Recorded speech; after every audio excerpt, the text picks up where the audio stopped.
ఈ movie first half చూసాక అప్పుడే అయిపోయింది ఏంటి అనిపించింది.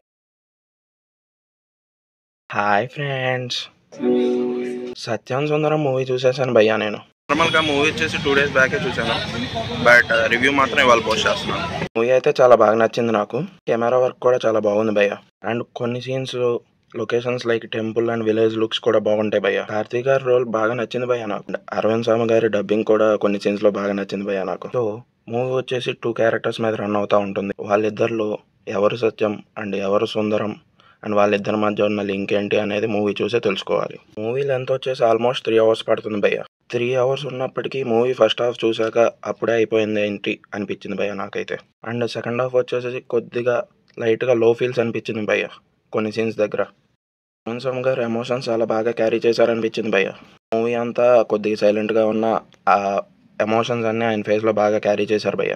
మూవీలో Karthi and Arvind Swami emotional scenes చాలా బాగుంటాయి భయ్య. మూవీ లాస్ట్ దాకా కూడా ఎమోషన్స్ బాగానే క్యారీ చేశారు భయ్య. మూవీలో హౌస్ సెంటిమెంట్ ఒకటి ఉంటుంది భయ్య, దానికి కొద్దిగా నేను కూడా బాగానే కనెక్ట్ అయ్యా. మూవీలో కామెడీ అయితే చాలా మంచిగా ఉంటుంది అండ్ కార్తీక్ గారి కామెడీ అయితే ఇంకా చాలా బాగుంటుంది. ఈ మూవీలో సైడ్ క్యారెక్టర్ రాజ్ కిరణ్ అనే వ్యక్తి చేశారు భయ్య. ఆయన బంధంకోడి మూవీలో విశాల్ గారి ఫాదర్గా చేశారు. ఆయన యాక్టింగ్ ఎందుకో కొద్దిగా ఫోర్స్డ్గా అనిపించింది భయ్య ఎమోషనల్ సీన్స్ దగ్గర. సాంగ్స్ కూడా అంత సూపర్గా ఏముండవు, బీజిఎమ్స్ కూడా ఓకే. ఓవరాల్ మూవీ వాచ్ చేయొచ్చా అంటే చేయొచ్చు, బాగుంది, మంచిగా ఎంటర్టైన్ చేస్తుంది. ఫైనల్గా ఈ మూవీకి నేను ఇచ్చే రేటింగ్ వచ్చేసి 4 lemons. ఒకవేళ మీరు ఈ సినిమా చూసుంటే మీకు ఎలా అనిపించింది అని ఎన్ని లెమన్స్ ఇస్తారో కామెంట్ చేసేయండి.